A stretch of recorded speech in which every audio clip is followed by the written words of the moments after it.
Meu nome é Luciana Alves, eu sou jornalista, roteirista, diretora de documentário. E estou aqui hoje para bater um papo com a Sani sobre um projeto que nós duas estamos fazendo juntas. Eu moro em São Paulo há 8 anos, sou do interior do estado, e estou adorando conhecer um pouco mais sobre a cultura indígena, as tradições, e a Sani é uma dessas pessoas que está me introduzindo nesse mundo. Sani, queria que você se apresentasse. Bom, meu nome é Sani, eu sou do povo indígena Kalapalo, por parte do meu pai, por parte dos meus avós eu sou uma Matipu também, porque a minha avó Sani era Matipu. Aliás, esse nome eu herdei dela, Sani. E por parte da linhagem da minha mãe, eu faço parte do povo Aueti, Nafukuá, e meus ancestrais Aikaku. Então, ou seja, eu sou uma mistura de todas essas etnias. Isso que forma povos indígenas do Xingu. E essa etnia é do seu livro, né? Então eu queria... Que me inspirou a escrever esse livro, né? Oi? Que me inspirou a escrever esse livro, né? Isso, então aí agora eu quero entrar nisso, né? No assunto que nos traz aqui, no livro que eu transformei num roteiro de filme. Então, primeiro eu queria entender como é que foi para você, de onde veio essa inspiração de escrever um livro, né? Porque a gente sabe que são poucos indígenas, né? Talvez dê para contar nos dedos de uma mão que tem essa oportunidade de escrever um livro. Então, como é que surgiu essa inspiração e como é que foi esse processo? Em primeiro lugar, vou ser bem sincera aqui. Antes eu tinha fobia de escrever, eu odiava escrever. Olha só, tá vendo? Olha, eu odiava escrever, odeio escrever. Aí eu vi um vídeo de um rapaz falando assim. Um vídeo, esses que aparecem no TikTok, assim. Aí falando assim, olha, você tem que fazer aquilo que você não gosta. Você tem que se desafiar. Você tem que fazer algo que você não gosta. Para você desafiar seu cérebro. Aí eu falo, o que eu não gosto? De escrever. Isso, como é que surgiu? Que legal. O que eu não gosto? O que eu não gosto? Então tem que desafiar o meu cérebro. Eu vou começar a escrever. Aí comecei a escrever e eu gosto de ler. Escrever não, deixar bem claro. Ler eu gosto, escrever não. Olha só. Aí comecei a pegar o gosto. Falei, eita, tô começando a gostar desse negócio aqui. Aí fui escrevendo do meu jeito mesmo e tudo. Aí eu vi que hoje, cada dia eu escrevo uma coisa, um roteirinho ali pro meu vídeo, que eu também sou criadora de conteúdo. E eu peguei o gosto. Quer saber? Eu vou escrever um livro mesmo. Aí assim, eu vou deixar de alguma forma registrada a história dos meus ancestrais. Porque eu faço linhagem do povo Aikaku, que é a linhagem da minha mãe. Eu tenho que deixar registro. Inclusive, eu estou escrevendo mais histórias a respeito deles, tá? Depois você me conta. Real. Mais coisas a respeito Depois deles. Você me conta, eu quero saber. É uma das etnias mais temidas que existiu aqui em Parque Indígena do Xingu. E assim, eles tinham algo muito peculiar, que é se alimentar de outro ser humano. Eles falavam assim como o peixe come peixe, por que a gente não pode comer outro ser humano e ganhar mais força? E assim, eles se comprovaram, olha só essa teoria que eles comprovaram muito tempo anos atrás, que quem come carne, quem se alimenta de carne é mais forte fisicamente. Porque eles lutavam com etnias que só... isso daí não coloquei no livro. Sabe como que eles descobriram? Eles lutavam fisicamente e na guerra com as outras etnias que só comia peixe, verduras, assim, coisas leves.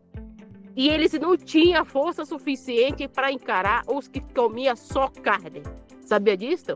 Tanto Não. É que as etnias que se alimentavam de uma maneira mais frutífera, de uma maneira mais natural, ligada com vegetal, natural, a maioria dessas etnias foram extintas por eles aqui em Parque do Xingu. Enquanto que as etnias que eram muito mais fortes fisicamente, bravo e tudo, era eles. E a maioria temia eles porque eles não se alimentava só de ser humano, eles se alimentavam também de carne de anta, de macaco, de veado, de outras coisas, qualquer carne. Mas eles eram muito fortes fisicamente e eles se, cara, devorar para qualquer etnia que tentava eliminar eles. Até que chegaram os homens brancos com arma de fogo. Aí não tem como, né? Você pode comer melhor, você pode o mais forte que tiver, for aí. Mas chegou a arma de fogo, já era. E é justamente disso, né, que fala o livro, né? Desse conflito, né, dos brancos. Sim. Lá no século XIX, na época Sim. do café, do barão. Então eu queria entender como é que surgiram a Djamur e a Ana Sofia, né? Como que você chegou até essas personagens, né? Você me contou um pouco da onde vem a sua inspiração, né? Do povo que realmente existiu, que comia carne humana, né? Canibal, que hoje isso pra gente, né, causam, mas faz parte da história, faz parte da cultura, e a gente não tá aqui para julgar, tá aqui para mostrar o que aconteceu, né? E no meu caso, colocar no roteiro do filme de longa, né, metragem, o que você trouxe no seu livro. Mas aí eu queria como é que surge, como é que nasce a Djamur e a Ana Sofia? Então, aqui em Parque Indígena do Xingu, a nossa história ela é passada oralmente. O mais velho se conta para as crianças as histórias, assim a gente vai guardando as histórias. A minha mãe, como ela é uma grande historiadora, ela conhece muitas histórias, ela me contava todos os dias, isso. E uma coisa que aconteceu muito naquela época, a rapto de crianças. Os brancos raptavam crianças indígenas, mulheres, raptavam os indígenas para trabalhar nas lavouras, e para se vingar, o povo aicaco quis fazer a mesma coisa. Como eles estão sequestrando as nossas crianças, roubando nossas mulheres, capturando nossos guerreiros, então por que podemos fazer? Aí os indígenas começaram a fazer a mesma coisa também. Tudo bem, é assim? Vocês que começaram, vocês estão capturando as nossas crianças. Aí, de tanto ouvir histórias como essa, e tanto é que eu coloco no livro, Editora que Mudou, baseado em fatos reais. Ok, coisas que existiram muito durante o Brasil colonial. Essa coisa de rapto de crianças por parte de brancos, pessoas não indígenas, tá? Aí depois, para se vingar, o povo indígena começou a fazer a mesma coisa, como vingança. Aí surgiu essa ideia. Opa, peraí, porque eu ouvia muito falar de algumas histórias que uma criança branca foi raptada para vingar o seu povo, ela era assim, assim, assim. Aí eu falei, peraí, essa história é interessante, eu acho que eu posso criar uma história em cima disso, do que acontecia naquela época, tá entendendo? Tanto é que eu coloco muitos fatos reais, se misturo com fatos reais e ficção, esse livro. Eu boto fatos reais e ficção, um pouco para ficar mais entendível, porque naquela época, Luciana, era muito cruel. Na verdade, quem modificou a história toda é a editora, porque eu contei da maneira como foi, numa cruel. Nossa, eles tomaram um espanto, assim. Isso é legal falar também, né? Porque tem isso, né? As pessoas não estão acostumadas, né? É um negócio que choca e as pessoas querem, vamos dizer, hoje em dia que a gente fala, passar um pano. E foi isso que a editora fez, para deixar mais vendável, vamos dizer assim, né? Mas eu acho que é legal esse nosso papo, porque a gente está, como jornalista, eu gosto de conhecer os bastidores, e você contar isso, que o que chegou até você de forma oral, como você mesmo falou, foi essa história. No livro ela pode estar um pouco mais amena, no filme também, a gente acaba usando alguns recursos, né? Para amenizar, para deixar mais dentro do audiovisual, né? Dessa linguagem, mas é legal esse nosso papo para desmistificar tudo isso, né? Então, aí o que acontece? Nessa época tinha muito, tanto é que não tem aquela fala, minha avó foi pega no laço. Então, essas histórias de pega no laço surgiu dessa maneira. Captura de mulheres indígenas, captura de crianças indígenas, guerreiros indígenas, tudo para trabalhar na lavoura. Era muito comum naquela época. Aí tem um grande guerreiro que foi sequestrado aqui do meu povo calafalo, da linhagem do meu pai. O nome dele é Saganarra. Saganá, eu também tô contando a história do Saganá em breve.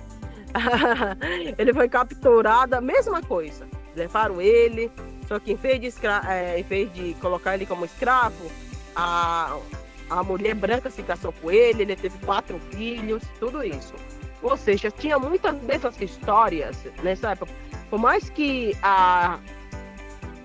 eles tinham a intenção de vender esses indígenas para outros mercadores, mas alguns criavam laços com indígenas ou com brancos, que nem essa Ana Sofia mesmo, Ana, ela foi capturada, mas se viram que era só uma criança. O que é uma criança? É uma criança. Acharam ela diferente demais, porque ela tem esses cabelos de arraga. Arraga é uma espécie de seda de buriti que tem aqui. A gente confecciona rede com ela. É loiro, né? Você usa para cabelo loiro.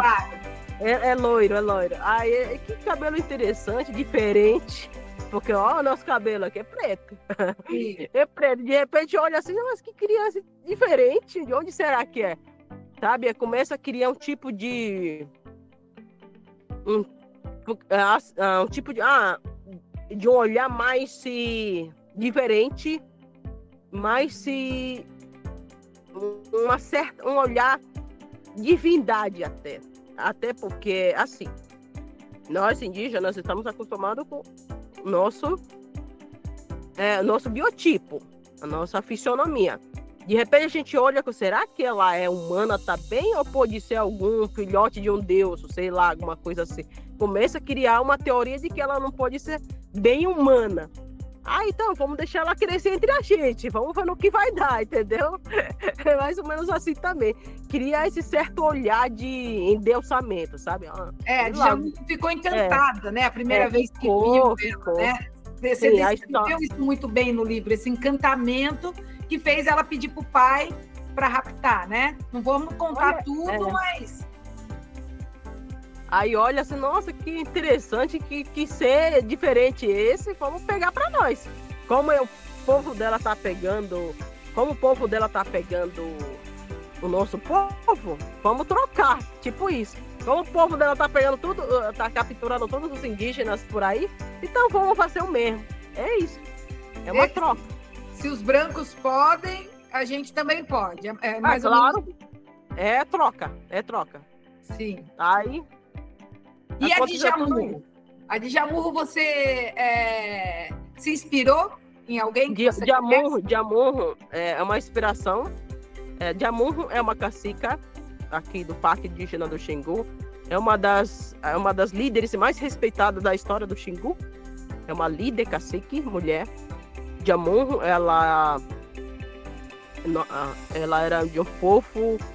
É uma espécie de semideusa, ela. É uma espécie de semideusa. Ela era muito articulada com todos os povos.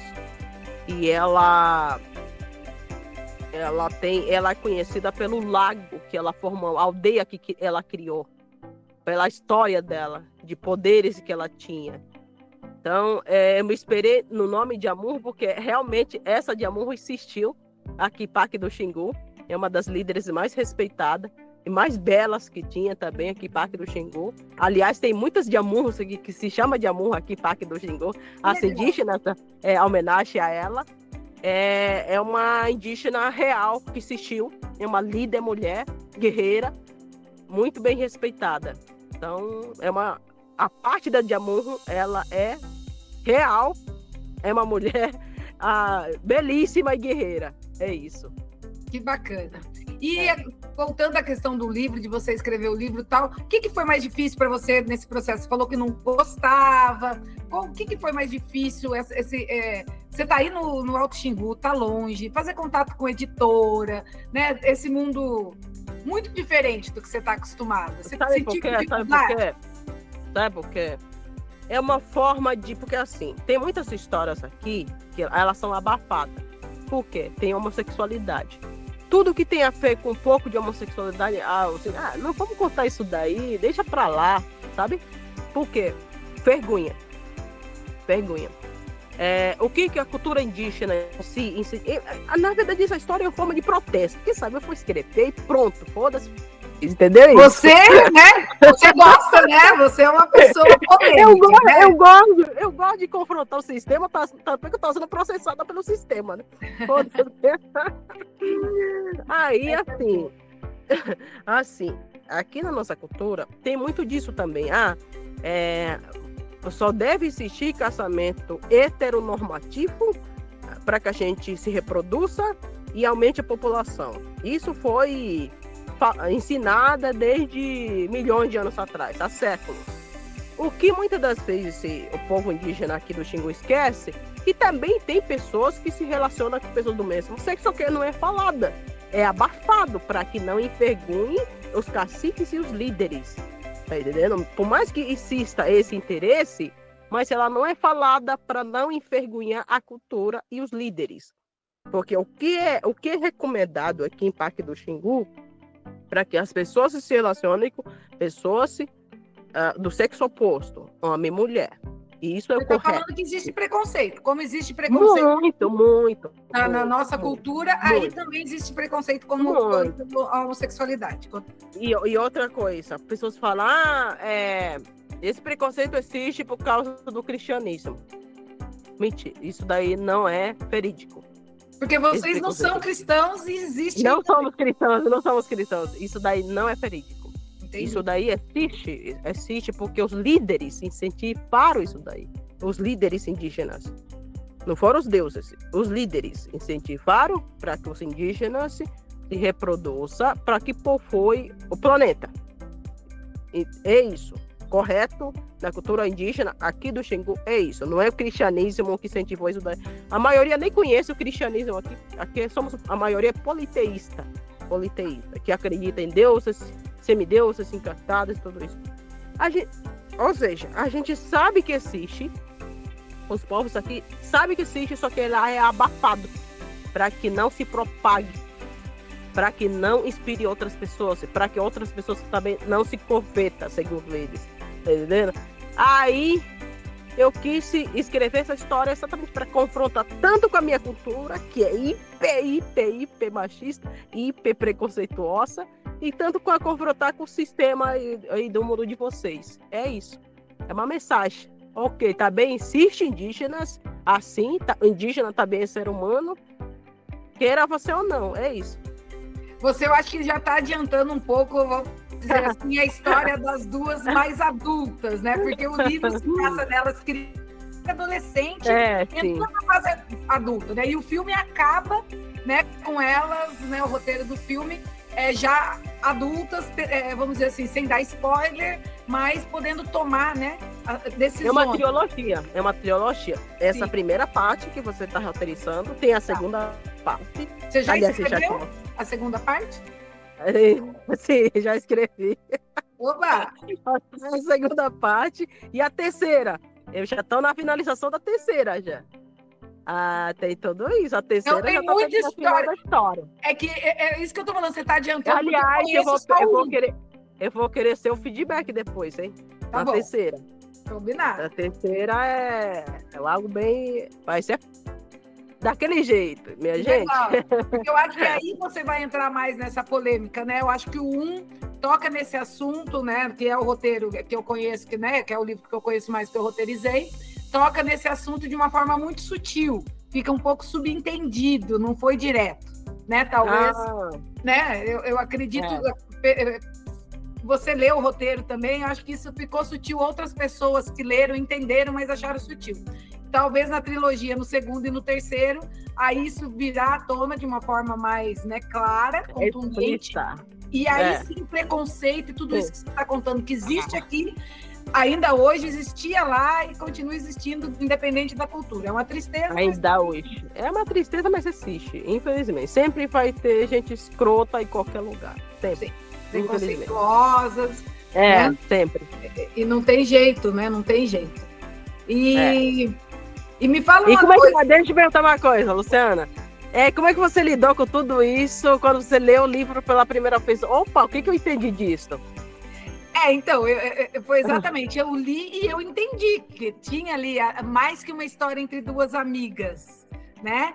E aí eu fiquei um pouco no começo, a gente se conhecia, a gente tinha se visto uma vez presencialmente só e estava sempre conversando online, né?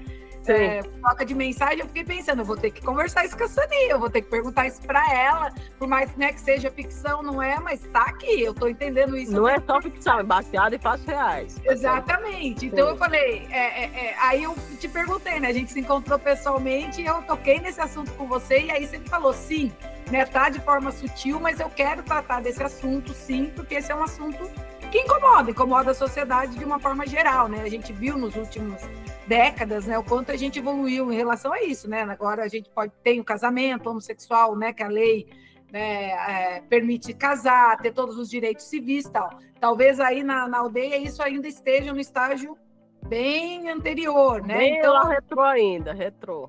Então, e eu gostei de tratar desse assunto, porque eu sou uma pessoa aberta, né? E eu achei legal, mas também quis trazer essa sutileza, né? Vamos ver se a gente continuar roteirizando os próximos, como vai ser. Eu adorei o seu roteiro, Luciana. Eu adorei, fiquei passada assim, nossa, como é que ela entendeu bem o que eu tava querendo passar? Fiquei passada assim. Caramba, Luciana entendeu. Sabe que você foi a primeira pessoa a entender tão bem o que estava querendo passar? Tão bem. As outras pessoas que eu mandei o livro não entendiam. O que é isso? Tipo assim, eles não entendiam. E a linguagem é tão fácil, a maioria não entendeu a história. Mas eu acho que assim, Sani, tem uma questão, né? Eu gosto muito de conhecer culturas novas, pessoas novas. Eu me abri muito, assim, para entender. Aí eu fui conversar com você, conversei com a Capaz, sua irmã, né? Fui entender, fui pesquisar, conversei com o André, nosso amigo em comum, que nos conectou. Então, assim, eu fui ler o livro também, tentando não... Nesse olhar muito, sabe? Daqui do branco, não, eu queria só uma olhar de uma mulher. Explorar mesmo, entendi. E que bom, fico feliz do seu feedback de eu ter conseguido entender, né? A gente vivendo em realidades tão diferentes, né? Isso mostra que não existe tantas... as diferenças são menores do que as conexões, né? Somos humanos, mulheres... E você soube entender, interpretar e transformar no roteiro assim... que ficou mais entendível ainda. Eu fiquei impressionada com o seu talento, é sério mesmo.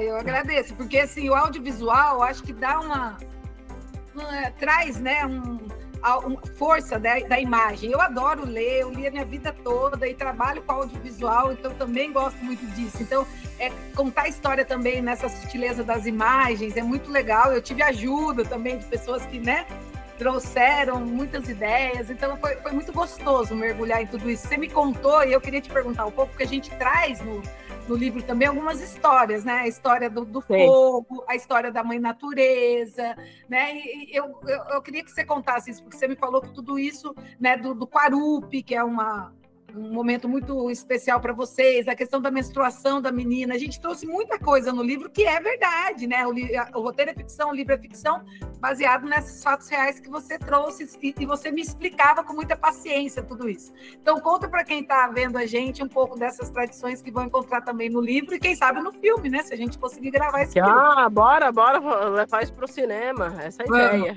Vamos sim. Então, nesse livro tem muita coisa da cultura daqui, do Xingu. Até porque o povo Aicaco também era daqui do Xingu. Eles são daqui do Xingu. E a cultura deles é igual a nossa. E eles vão entender um pouco do que Quarupi. Quarupi é um ritual muito importante aqui do Xingu, que acontece uma vez por ano. Se você perde um membro da tua família, aí você faz Quarupi em homenagem e memória dessa pessoa, para que essa pessoa encontre o lugar de paz, que finalmente se despeça da família e retorne para o seu lar espiritual. Aí o Quarupi, após um ano, a morte dessa pessoa, é realizado esse ritual Quarupi para encerrar de uma vez o luto da família, entendeu? Aí convida várias pessoas de outras aldeias, outros povos indígenas. É uma grande festa que dura semanas. Assim. Aí, muitas das vezes, as reclusas, a gente chama de Amassopé, as reclusas, elas se apresentam nessas cerimônias de Quarupi para corte de Francha. Mas explica o que são as reclusas. Para quem nunca ouviu falar disso, me explica quem são as reclusas. Então, a Massopé, traduzindo para a língua portuguesa, seria reclusão. A Massopé, reclusão. O que seria ritual de reclusão? A Massopé é um ritual. Quando a menina moça tem a sua primeira menstruação, ela entra para uma cabaninha dentro da oca. Inclusive, minha sobrinha está passando por esse processo. Ela menstruou uns 2 meses atrás. Legal. Ela está passando por esse processo. E aí já entrou para cabana, um quartinho que fica dentro da oca mesmo. E ela passa esse período literalmente trancada, só que aprendendo, confeccionar algum artesanato, ouvindo as histórias, e se preparando para a vida adulta. É um processo muito sagrado. Aí, após um ano, 2 anos, depende muito da evolução da menina moça, ela sai para um ritual como Quarupi, pode ser qualquer outro ritual também, depende muito. Aí, o mais recomendado é sair no Quarupi. Aí, ela sai dançando toda branquinha, porque não pega sol durante esse tempo. Aí vocês vê a cor natural do índio. A cor natural do índio é amarelada, tipo, meio amarelada, assim. Eu tô assim porque eu tô queimada de sol. Que legal. É um pouco amarelada. Aí ela sai dançando nesse Quarupi. Aí os pais vão acompanhando, toda enfeitada, com adereços, por todo o corpo. Aí ela corta a franja, outra pessoa corta a franja para ela. Esse símbolo aqui, franja, essa franja simboliza de que você já é adulta, você é uma mulher pronta e você está pronta para viver a vida adulta, normal. E quando você está com o rosto todo coberto de cabelo, você ainda é uma mocinha. Isso na nossa cultura. Por isso que você vê a maioria das mulheres indígenas do Xingu toda de franja. Cabelo, corte de franja, mulheres. A franja na nossa cultura representa de que esta fase da reclusão, de menina moça, e você está pronta para a vida adulta, é isso que a franja representa. E quando você fala pronta para a vida adulta, é uma menina de 13, 14 anos, até menos, já pronta para casar, para ter filhos, para tudo isso. Tudo isso. E durante esse período de reclusão, vocês são, de alguma forma, ensinadas como que deve agir uma mulher indígena adulta. As coisas que tem que ser feitas. Exatamente. Tipo, ela ensina, olha, você vai passar por isso, tudo isso. Ela é ensinada pelos pais. Pelos pais ou pelas mulheres mais velhas da aldeia? Principalmente as mães. Como ela é uma mulher, então ela tem que ser ensinada. Mas os pais, às vezes, ensinam também algumas histórias, entendeu? Mas, normalmente, a mãe que cuida. As tias, principalmente a mãe. E me conta um pouco da história do fogo, que parece que é uma história importante aí também. O fogo? Você me contou lá do pássaro que trouxe o fogo e deixa essa chama acesa e tal. Você me contou todo. É uma lenda, né? Para nós, você sabe que para os povos do Xingu não é uma lenda essas coisas, né? Para nós é uma história real para nós. Tá. Sabia disso? É assim, segundo a nossa história, há milhões de anos atrás, não tinha, a planeta Terra era tudo escuro, não tinha luminosidade aqui, era tudo escuro. Aí, o grande espírito, Taung, ele viu que a nossa raça estava passando necessidade com essa escuridão. Até lá, antes do grande espírito vir aqui na Terra, a gente é uma mistura de macaco e humano ao mesmo tempo. A gente estava na fase da evolução ainda. Macaco e humano. Tínhamos rabo ainda. Só que era macaco, espécie mais evoluído. Aí o grande espírito veio e viu que a nossa raça estava sendo devorada por outros animais gigantes. Porque nessa época tinha muitos animais gigantes que se alimentavam da gente. Tá entendendo? E como a gente era olhar, ver as coisas, a gente não conseguia enxergar as coisas direito de noite, eram os outros animais que conseguiam enxergar, a gente era um alvo muito fácil a esses animais, esses onças gigantes, esses animais gigantes que havia antes de nós aqui no planeta Terra, eles se alimentavam da gente, da nossa espécie.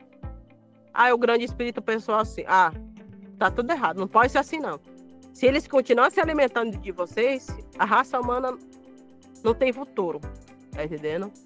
Aí o grande espírito veio, primeiro ele cortou o nosso rabo, tínhamos rabo igual macaco, aí transformou a gente em humano. Agora, aí nasceu essa espécie humana, e aqui em Parque do Xingu, acreditamos. Aí, um tempo depois, ele fez uma armadilha para trazer o urubu gigante do outro planeta mais próximo. Fez uma armadilha, esse urubu rei, né? A gente chama urubu rei, para trazer o fogo para cá, para o planeta Terra. Porque esse sol aqui é fogo. Só que lá no céu, muito distante daqui. Por isso que ela ilumina o planeta Terra. Aí trouxe fez sua armadilha, ele se vestiu de morto junto com o irmão dele. O irmão dele, Aulukuma. Aulukuma, ele é o deus da lua. O deus da lua. Aí ele se vestiu de morto em forma de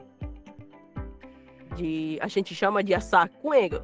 Assacuengo seria um cervo gigante. Um cervo gigante. Ele se vestiu de Assacuengo, ficou dias se apodrecendo para que atraísse o urubu rei. Aí esse urubu rei veio para cá, para o planeta Terra, depois de dias, sentiu o cheiro desse cervo em decomposição. Ele estava se fingindo de morto ali para atrair o urubu rei. Aí o urubu rei veio para cá e junto com ele, quando ele pisou aqui no planeta Terra, abriu ali em cima e abriu o sol. Trouxe o sol, abriu, aí o planeta Terra ficou toda iluminada. Até então, o sol era só nos outros planetas, não chegava aqui no planeta Terra. E quando ele veio para cá, ele abriu o que estava fechado e trouxe o sol para cá, para o planeta Terra. Daí então, e quando o urubu rei viu que era uma armadilha, ele já estava aqui na Terra. Até então, o grande espírito já tinha amarrado a perna dele para que ele não voasse. Tá entendendo? Ele já amarrou a perna dele, ele e o irmão dele, aí para que ele contasse o segredo do fogo. Tá entendendo? Até a gente não tinha fogo ainda. Comíamos as coisas tudo cru. Carne, tudo cru. E não tinha essa coisa de acender fogo, nada disso. Ele trouxe um pouco desse conhecimento aqui para o planeta. Aí ele ensinou. Então, se você ensinar para nós aqui para o planeta Terra, como se faz o fogo, a gente solta você. Você solta você e você retorna para o planeta de onde você veio, lá no planeta dos pássaros. Ensinando a gente te solta. Aí ele falou, tudo bem. Aí ele ensinou, vocês vão fazer o fogo na madeira, vocês vão fazer fogo na pedra. Ele foi ensinando como fazer o fogo para nossos ancestrais. Tá entendendo? A gente estava evoluindo ainda. Aí, a partir daí, então, veio a luminosidade aqui para o planeta Terra e também a gente soube fazer o fogo do zero. Da safra, da pedra e tudo isso. Assim a gente começou a cozinhar, começou a se proteger com fogo, não éramos atacados com tanta frequência por outros animais, desse jeito. Ai, que legal. E aí eu queria que você me explicasse também, né, o que dá nome ao livro, que é o Despertar de Tauquengo. Quem são? Despertar de Tauquengo, aí já entra outra parte da história também. Despertar de Tauquengo. Porque aí é o coração da história, aí né? É coração. Nome à história. Aí é. O Despertar de Tauquengo, eu estou mais ou menos, só para você ter ideia, uns 4, 5 quilômetros dessa aldeia onde elas viveram. Faz parte aqui do nosso território. Despertar, então, na minha cultura, na língua caríbica lá falo, seria mulheres poderosas, traduzindo para a língua portuguesa, hipermulheres, mulheres poderosas. Elas eram mulheres muito guerreiras, mulheres que viram que com a submissão elas não estavam ganhando nada. Porque assim, essas mulheres estão com ela. Antes era uma aldeia tranquila, assim, normal. Aí elas viram que elas eram muito enganadas pelos homens do sexo masculino. Muito enganada pelos homens. Isso muitos anos atrás. No início do tempo, aliás. Aí ela estava fazendo um ritual. Esse ritual se chama tipônio. Nesse ritual, os homens tinham que pescar para trazer, para alimentar o povo, para o grande ritual que elas estavam fazendo de tipônio. O que é tipônio? Furação de orelha. Furação de orelha, que os meninos passam por esse ritual antes de chegar na fase adulta.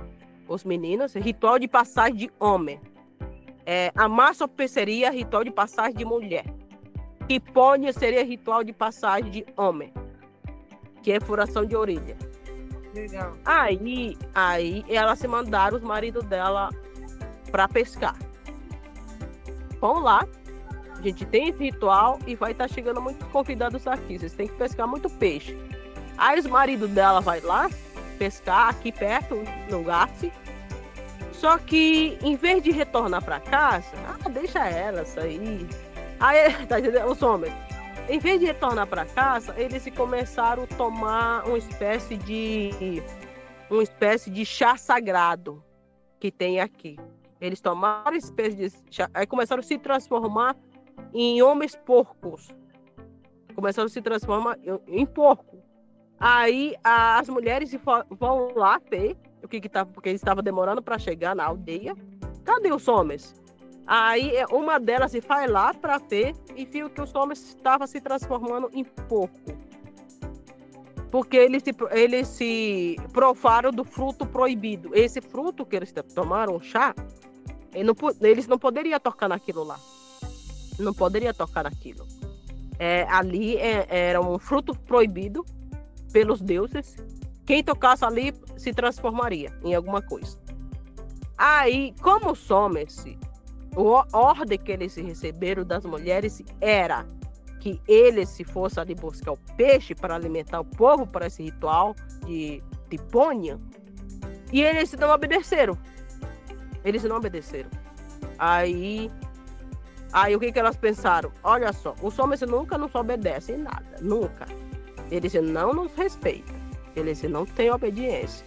O que eles fizeram? Quer saber? Somente os homens que provam do fruto proibido, a gente também vai usar esse fruto proibido. A gente também vai usar esse fruto proibido. E porque as mulheres sempre foram obedientes a pessoas do sexo masculino, sempre assim. Mas aí elas se provaram desse fruto proibido, aí elas receberam muitas mensagens dos deuses, abriu a consciência delas também. Como os homens já tomaram, já se transformaram, agora vamos tomar também. Aí abriu a consciência delas. Porque muitas das vezes, isso é uma coisa muito sagrada para nós. Tanto é que não é muito falado, que eu tô te contando aqui, entendeu? É uma coisa, é meio que um conhecimento que a gente não passa para pessoas de outras culturas. Por quê? Exatamente porque não iria entender. A gente fala assim, eles não vai entender. Entendeu? Não iria entender. Quando você toma desse fruto proibido, abre a tua consciência.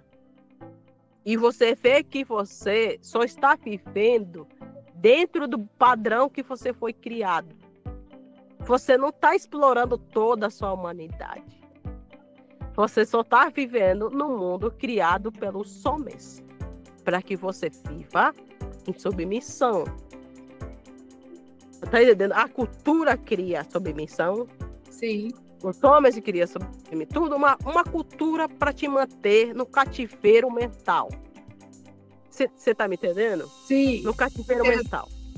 Ok. Aí, quando elas se provaram esse fruto, a consciência delas se abriu. Aí veio os deuses dos nossos ancestrais. Vieram os deuses e disseram assim: olha, mulheres, vocês são tão poderosos quanto os homens. Não é porque vocês têm menos força física, que vocês sejam burras. Vocês não são burras. Vocês só é do que os homens do sexo masculino foram programados para carregar peso, coisa pesada. Mas não quer dizer que eles sejam mais inteligentes. E vocês têm mais ou menos a inteligência ali, no mesmo nível. Uns que têm mais, uns têm menos. Aí elas receberam esse conhecimento dos deuses. Aí falou assim: vocês têm que explorar. Vocês têm que explorar essa humanidade de vocês, porque vocês se foram colocados num padrão para que vocês se sigam uma coisa só. Mas isso não quer dizer que vocês é só isto. Aí o que elas começaram a fazer? Olha só, que legal, olha esse conhecimento. Aí elas trouxeram esse conhecimento para a aldeia e começaram a se rebelar contra todo mundo. Olha, não vamos seguir mais padrão de ninguém. A gente recebeu mensagem dos deuses. Esse ritual aqui de deponho a gente vai cancelar. A gente não quer mais fazer tudo isso. Tipo, começaram a fazer o que a humanidade delas estava pedindo dentro delas. Mas não vou mais seguir isto. Começaram a ligar foda-se para todo mundo. A verdade é essa. Elas retornaram após proibir. Pronto para. Então, são 5 mulheres irmãs, 5 irmãs, que são líderes, caciques. A mais velha, a segunda, que receberam este poder dos deuses para que elas explorassem essa força humana delas. E aí elas criaram um lugar só de mulheres? Porque e quando eles tomaram desse fruto sagrado, e elas expandiu a consciência delas. Aí elas começaram, quer saber? Não vamos mais depender de ninguém. Chega de homens, chega disso daqui, aquilo. Isso daí é tudo embutido, e tudo é cultural para que a gente vivesse em prol deles. Não queremos mais isso. Quando a gente quiser se reproduzir, a gente pega um deles e se reproduz. A gente não precisa estar casado com eles. Aí começaram a criar. Isso muito... Modernas elas, hein? Bem modernas. Não, isso é de milhões de anos atrás. Não é de agora, não. Tá vendo? Quando a gente quiser se reproduzir. Aí elas começaram a levar essa mensagem para todas as aldeias. E formaram uma aldeia aqui. Essa aldeia dela. Onde elas se abriram a consciência. Aqui próximo. Uns 4 quilômetros daqui, faz parte do meu território. Tanto é que eu protejo muito. No livro você coloca que é longe, né, do lugar ali, né, no livro. Não, na verdade é bem próximo. Sabe o que eu coloquei longe? É exatamente para que não viesse um monte de curioso para cá, para encher o saco. Muito bom, só para manter aí, né, seguro aí o seu território. Não, já tem um bocado de pessoas querendo vir para conhecer. Ainda tem o espaço, você consegue ver o espaço, né? Virou legal. Cheio de cavernas, cheio de histórias, cheio de risquinhos ali. É uma história. Isso daí, a consideração para não é mito, é uma história real para nós, tá? E elas ganharam essa consciência quando provaram desse chá e abriu a mente delas. Tanto é que ainda tem esse fruto que é super proibido. E a gente não repassa ela. Tem um monte de gente atrás desse fruto, a gente não fala. Exatamente para não endoidar, entendeu? O negócio é forte. Pode ser perigoso, né? Sim, é perigoso. E a pessoa não voltar mais para essa vida, entendeu? É muito... Aí, elas se formaram a aldeia só delas. Quem sabe os homens não vão mais ditar regra aqui, os homens não vão mandar mais nós, eles sempre foram rebeldes, eles sempre fizeram o que quiseram e nunca fizemos, sempre a gente quis ser fiel a eles, tudo. Aí expandiu a mente delas. Aí o que elas fizeram? Começaram a levar essa mensagem para todas as aldeias. As irmãs, as 5 irmãs, começou a você vai falar isso para aquela irmã, exatamente para que ela saia dessa bolha cultural, que isso daí não é certo. Que essa bolha cultural está esmagando ela. Daí, ninguém conseguiu. Elas ganharam uma força também, uma força física. Elas ganharam a sabedoria. Elas ganharam o poder das músicas. Tanto é que hoje, muitas das vezes, o que a gente canta é música delas. Elas começaram a receber muitas músicas que é cantada até nos dias de hoje, aqui em Parque do Xingu. Durante o ritual das Cipé Mulheres. Aqui. Ainda tem aqui o ritual das Cipé Mulheres. Aí esse conhecimento passou de geração em geração até nos dias de hoje. Só que não é para qualquer mulher. A maioria das mulheres ainda vive essa vida submissa, com medo. Ainda tem somente algumas que se despertaram. Porque, então, com elas trouxeram essa cultura do despertar feminina. Entendendo? Não é só para as indígenas. Elas são as feministas do Xingu.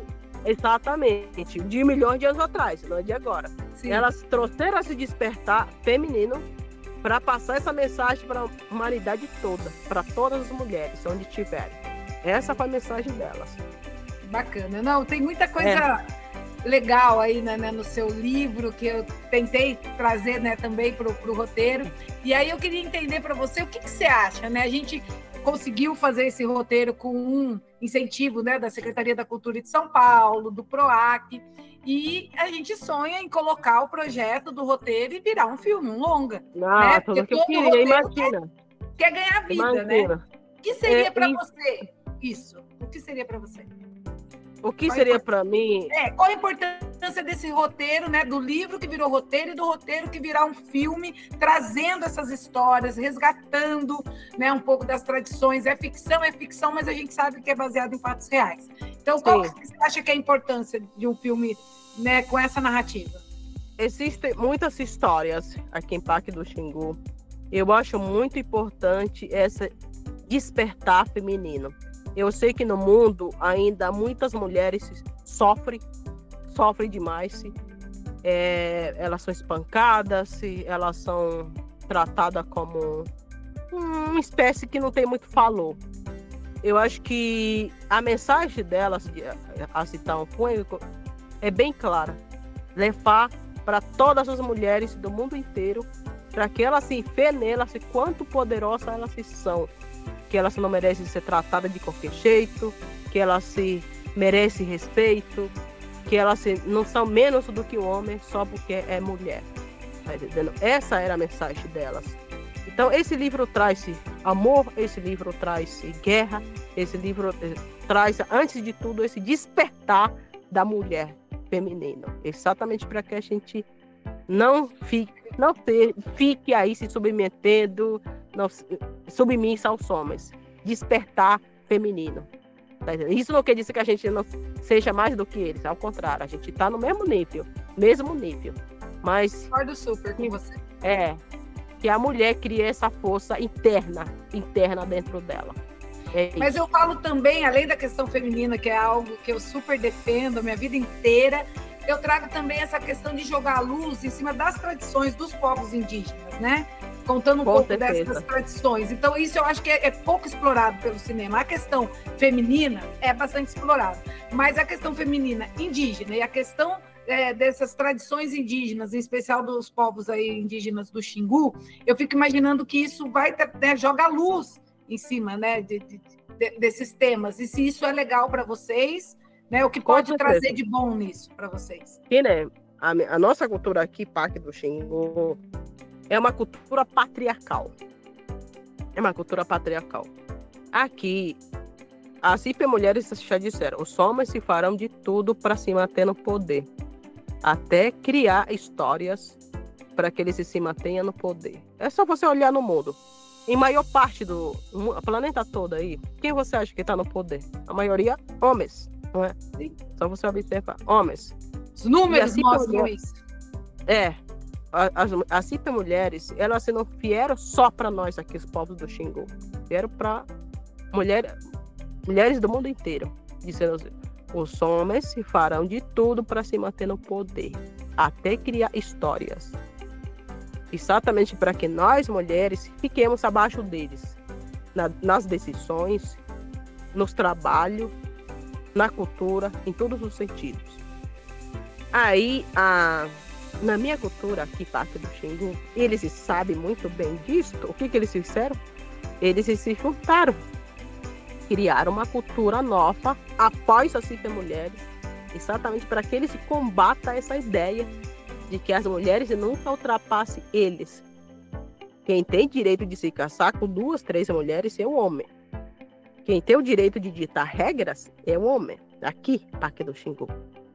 Aí eu sempre quis resgatar esse conhecimento, essa cultura das mulheres, porque eu fecho aqui, na prática, aqui no Parque do Xingu, a maioria, quem dita as regras, são alguém do sexo masculino.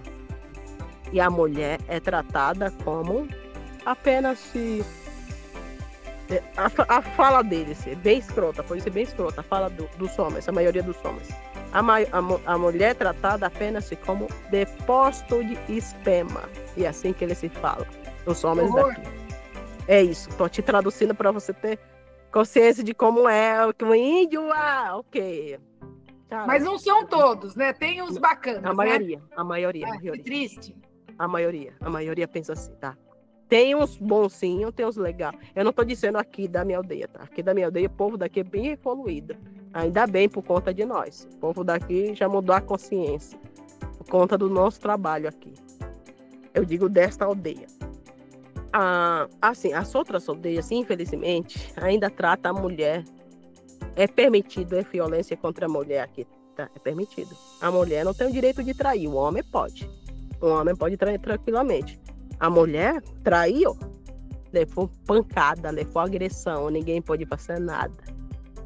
Ok, ele pegou a esposa traindo, eu vou matar, depois espancar até a morte. Ele pode, porque ele está se vingando, é tranquilo.